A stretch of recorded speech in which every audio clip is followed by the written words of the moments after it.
Good morning, afternoon, or evening from whenever or wherever you are watching this video from. I am Jack Adamas, back with my Premier League football predictions, episode 5, game week 5. Let's get straight into it. Before we get into this week's video, please do like, share, and subscribe.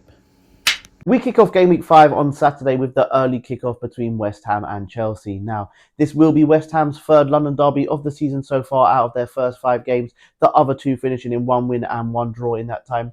Their last 5 head-to-heads against Chelsea at home, they have only lost 1 of those games and they've scored 3 goals on 3 of those occasions as well. Chelsea do have 7 points out of a possible 12 so far this season, and they will be looking to win their 4th consecutive league away game on the bounce. However, they do only have 1 win in their last 7 away London derbies, and they have lost 4 of those games also. I do think the honours will be shared in this one though, in a 1-1 draw. Moving on to the 3 o'clock kickoffs where we have Aston Villa at home to Wolves. Now, Aston Villa have started off this season really well and they've won 4 of their 5 games in all competitions so far this season. They did win their first game back in the Champions League midweek and they did beat Everton last weekend, so they'll be looking for a win here to claim back-to-back home league wins for the first time in 2024. Wolves will be looking to get their first win of the season and they will be coming into this one confident as they've only lost 1 of their last 7 head-to-heads against Aston Villa, although that defeat did come in their most recent match. I do believe this will be a repeat of last season, with the same result happening this season, with a 2-0 home win for Aston Villa. Next we move to Craven Cottage where we have Fulham at home to Newcastle. Now Fulham come into this game with a 3rd consecutive 1-1 scoreline and they do have 5 points so far this season, although based on their performances they should have more points on the board. Newcastle are sitting pretty in 3rd at the moment with 3 wins and 1 draw to their name, although every game they have won so far has been won by a 1-goal margin, so they aren't killing off games, but to their credit they are picking up the wins. Fulham have failed to beat Newcastle in their last 8 matches and they have lost their last 8 games at Craven Cottage to Newcastle, so all fingers are pointing to a Newcastle win here, but I can see this one finishing in another 1-1 draw.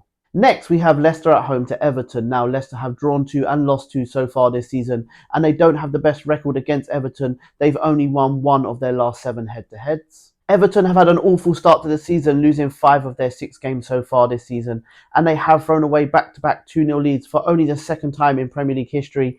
Can you name the only other team to do so? This is a big game so early on in the season as both teams need to register their first win of the season. I do think this will be an end-to-end game with both teams going full attack, but both teams will have to settle for a point here in a 2-2 draw. Moving on, we have Liverpool at home to Bournemouth. Now, Liverpool did lose last weekend, but did bounce back in Milan with a convincing victory in the Champions League on Tuesday.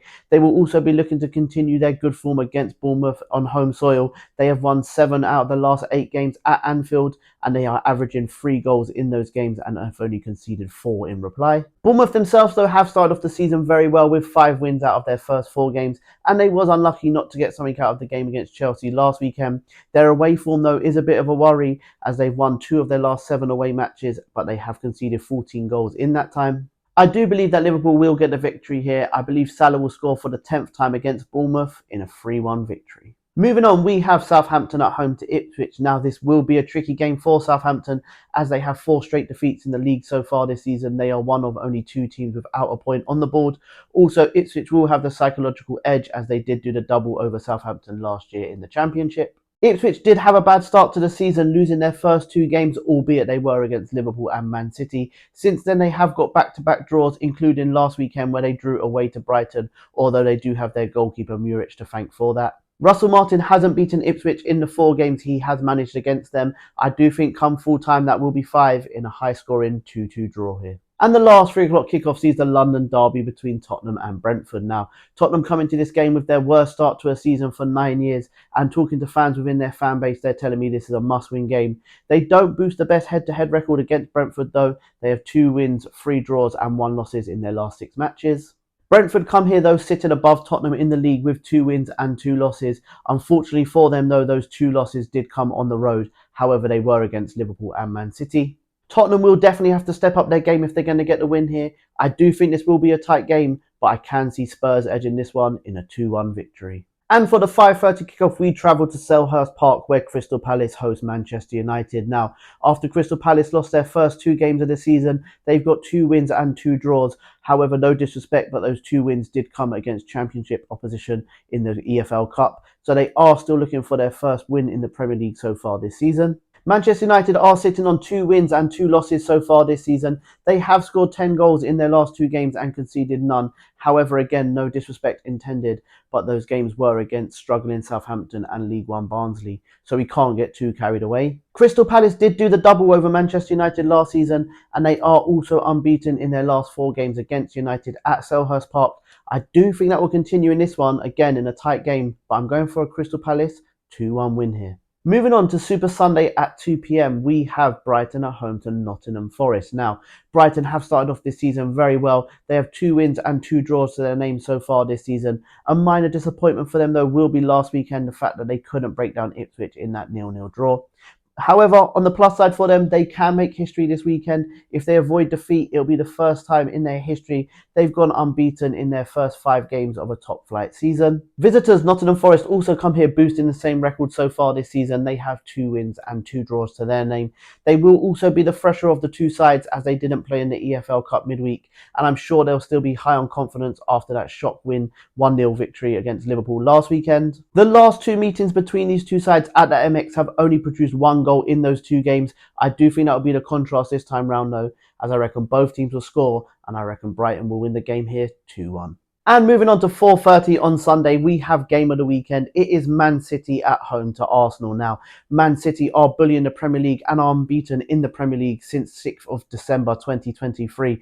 Although they didn't look very convincing midweek against Inter Milan, they look very shaky defensively. However, they are on that 32 home game unbeaten record at the Etihad. Arsenal, since losing Odegaard through injury, and I know it's only been 2 games, but they just don't look like creating much going forward. However, with that being said, they still look very good defensively and they look solid at the back. Pep, though, has beaten them more than any other team in his managerial career. He has beaten Arsenal 20 times. This game to me all depends on how Arsenal set up. If Arsenal set up like they did last season and just try to shut City out, I think that will be their downfall in this one. I think they need to come here and they need to bring the game to Man City. With that being said, I can see Haaland getting his 100th Man City goal and his 10th goal of the season in a Man City 2-0 win here. And for my extra game this weekend, it is the 7:45 kickoff on Saturday. It is Inter vs AC in the Milan derby. Now, Inter Milan have won their last 6 head-to-heads against AC Milan in all competitions, and the fact that AC Milan have only won 1 of their 5 games so far this season, I can't see anything else other than this being lucky number 7 for Inter in a 2-0 win here. Thank you very much if you are still here at the end of my video. Honestly, I do love and appreciate the support I've been getting from you guys, especially lately. There's been a lot of love and support, so I really appreciate that. Please do continue to like, share, follow, but most importantly, please do subscribe to the YouTube channel. And remember, if you don't shoot, you can't score. Bye guys, have a good weekend.